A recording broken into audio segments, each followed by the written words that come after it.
So ಜಯ Hanuman cinema ಇವತ್ತಿಲ್ಲಿ ಮುಹೂರ್ತ ಮಾಡ್ತಾ ಇದ್ದೀವಿ.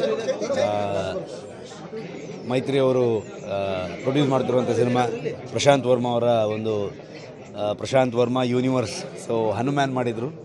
ಸೊ ಹಾಗಾಗಿ ಅದರ ಮುಂದುವರಿದ ಭಾಗವಾಗಿ ಜಯ ಹನುಮಾನ್ ಮಾಡ್ತಾ ಇದ್ದಾರೆ. ನಾನು ಇನಿಷಿಯಲಿ ಪ್ರೊಡ್ಯೂಸರ್ಗೆ ಮತ್ತು ಪ್ರಶಾಂತ್ ಅವ್ರಿಗೆ ಹೇಳಿದ್ದೆ, ಅಂದರೆ ಹನುಮಂತ ಹುಟ್ಟಿರುವಂಥ ಜಾಗ ಅಂಜನಾದ್ರಿಲಿ ಮುಹೂರ್ತ ಮಾಡೋಣ ಅಂತ ಅಂದ್ಕೊಂಡು. ಸೊ ಅದೇ ಥರದಲ್ಲಿ ಇಡೀ ತಂಡ ಇವತ್ತು ಬಂದು ನಮ್ಮ ನಿರ್ಮಾಪಕರು, ನಿರ್ದೇಶಕರು, ಇಡೀ ತಂಡದವ್ರು ಇಲ್ಲಿ ಬಂದಿದ್ದೀವಿ. ಇವತ್ತು ಮುಹೂರ್ತ ಮಾಡಿ ಹನುಮಂತನ ಆಶೀರ್ವಾದ ಪಡ್ಕೊಂಡು ಚಿತ್ರೀಕರಣವನ್ನು ಮುಂದುವರಿಸುವಂಥ ಯೋಚನೆಯಲ್ಲಿ ಬಂದಿದ್ದೀವಿ ಎಲ್ಲರೂ. ಸೊ ಎಲ್ಲರೂ ಆಶೀರ್ವಾದ ಪಡೆದಿದ್ದೀವಿ, ಖುಷಿಯಾಗಿದೆ ಎಲ್ಲರಿಗೆ. ಸೊ ಬ್ಲೆಸ್ಡ್ ಹನುಮಂತನ ಒಂದು ಜನ್ಮಸ್ಥಳದಲ್ಲಿ ಒಂದು ಮುಹೂರ್ತ ಮಾಡಿಕೊಳ್ಳೋದು. ಕಾಂತಾರ ನಂತರ ಮತ್ತೆ ಒಂದು ದೈವಿಕ ಪಾತ್ರದಲ್ಲಿ ಅಭಿನಯಿಸ್ತಾ ಇದ್ರೆ ಏನು ಹೇಳ್ತೀವಿ? ಅದು ನೀವೇ ಹೇಳಬೇಕು ನೆಕ್ಸ್ಟ್ ಏನು ಅನಿಸುತ್ತೆ ಅಂತ ಅಂದ್ಕೊಂಡು. ಯಾಕಂದರೆ ಇದಕ್ಕಿಂತ ಮುಂಚೆ ಕಾಂತಾರ ರಿಲೀಸ್ ಆಗಿದ್ದ ಮುಂಚೆನೇ ಅನೌನ್ಸ್ ಮಾಡಿದ್ವಿ ಈ ಫಿಲ್ಮ್ನ, ಜಯ ಹನುಮಾನ್ ನನ್ನ ಮುಂದಿನ ಸಿನಿಮಾ ಅನ್ನುವಂಥದ್ದು. ಸೊ ಅದೊಂದು ಪ್ರಶಾಂತ್ ವರ್ಮಾ ಅವರ ಒಂದು ಯೂನಿವರ್ಸಲ್ಲಿ ಇರುವಂಥ ಒಂದು ಇದು ಇಟ್ಸ್ ಅ ಡಿವೈನ್ ಫಿಲ್ಮ್. ಖಂಡಿತವಾಗ್ಲೂ ಅದೊಂದು ನನಗೂ ಕೂಡ ತುಂಬ ಖುಷಿಯಾಗಿ ಒಂದು ಅಂಥ ಒಂದು ಅವಕಾಶ ಅಂತ ಅಂದ್ಕೊಳ್ತೀನಿ. ಹನುಮನಿಗೆ ಒಂದು ಸೇವೆ ಕೊಡುವಂಥ ಒಂದು ಅವಕಾಶ ಅಂತ ಅಂದ್ಕೊಳ್ತೀನಿ.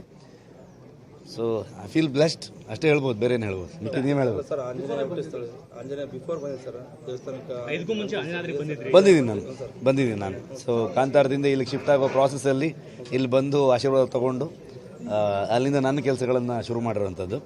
ಸೊ ಮತ್ತೆ ಇಲ್ಲಿ ಬಂದು ಮುಹೂರ್ತ ಮಾಡಿದ್ದೀವಿ. ಮುಂದೇನು ಬರ್ತದೆ ಅದೆಲ್ಲ ಮುಂದೆ ಹೇಳ್ತೀವಿ. ಎಲ್ಲ ಇಲ್ಲೇ ಸ್ಟೋರಿ ಹೇಳ್ಬಿಟ್ರೆ ಹೆಂಗೆ ನೋಡೋಣ, ಅದೆಲ್ಲ ಡೈರೆಕ್ಟರ್ ಹೇಳ್ತಾರೆ. ಸರ್, ಈಗಾಗಲೇ ಫಸ್ಟ್ ವಾಲ್ ಪೇಪರ್ ರಿಲೀಸ್ ಆಗಿದೆ.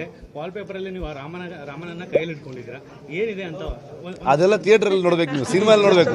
ನೀವೆಲ್ಲ ಸ್ಟೋರಿ ಇಲ್ಲೇ ಕೇಳಿದ್ರೆ ಹೆಂಗೆ ನೀವು? ಸರ್ ಆಂಜನೇಯ ಯಾಕಂದ್ರೆ ಇಡೀ ದೇಶಕ್ಕೆ ಅಲ್ಲ ಪ್ರಪಂಚಕ್ಕೆ ಆಂಜನೇಯ ಭಕ್ತರು ಸಾಕಷ್ಟಿದ್ದಾರೆ.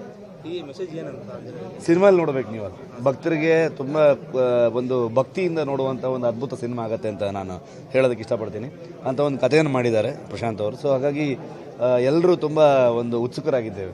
ಎಲ್ರಿಗೂ ಒಂದು ಚಾರ್ಜ್ ಆಗಿದ್ದೀವಿ. ಎಲ್ಲರೂ ಇಂಥ ಒಂದು ಕಥೆಯನ್ನು, ಇಂಥ ಒಂದು ಸಿನಿಮಾ ಮಾಡೋದಕ್ಕೆ, ಜನರಿಗೆ ಇದನ್ನು ತಲುಪಿಸೋದಕ್ಕೆ, ರಾಮನ ಭಕ್ತರಾಗಲಿ ಹನುಮನ ಭಕ್ತರಾಗಲಿ ಎಲ್ರಿಗೂ ಖುಷಿ ಕೊಡುವಂಥ ಒಂದು ಭಕ್ತಿಯಿಂದ ಸಿನಿಮಾನ ನೋಡುವಂಥ ಒಂದು ಸಂದರ್ಭ ಕ್ರಿಯೇಟ್ ಆಗುತ್ತೆ ಅಂತ ಅಂದ್ಕೊಂಡಿದ್ದೀನಿ.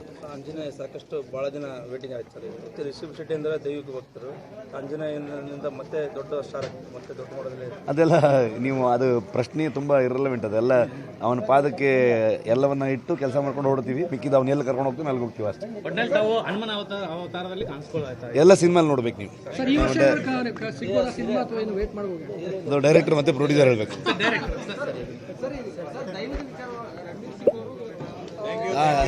Thank you. ಜಯ ಹನುಮಾನ್ ಸಿನಿಮಾದ ಮುಹೂರ್ತ ಮಾಡ್ತಾ ಇದ್ದೀವಿ ಇಲ್ಲಿ, ಅಷ್ಟಕ್ಕೆ ಉತ್ತರ. Thank you. ಖುಷಿ ಇದೆ ಅವನ ಆಶೀರ್ವಾದ ಹಾಗೂ ನಿಮ್ಮೆಲ್ಲರ ಆಶೀರ್ವಾದದಿಂದ ಈ ಹಿಂದೆ ಹೇಗೆ ರಿಷಬ್ ಸಪೋರ್ಟ್ ಮಾಡ್ಕೊಂಡು ಬಂದಿದ್ದೀರಾ ಎಲ್ಲ ಸಿನಿಮಾಗಳಲ್ಲಿ, ಹಾಗೆ ನಿಮ್ಮ ಆಶೀರ್ವಾದ, ನಿಮ್ಮ ಸಪೋರ್ಟ್ ಬೇಕು. Thank you. ಈ ಸಿನಿಮಾದಲ್ಲಿ ನೀವೇನಾದ್ರು ಕಾಣಿಸ್ಕೊಳ್ತಿದ್ದೀರಾ? ಇಲ್ಲ ಚೆನ್ನಾಗಿದೆ.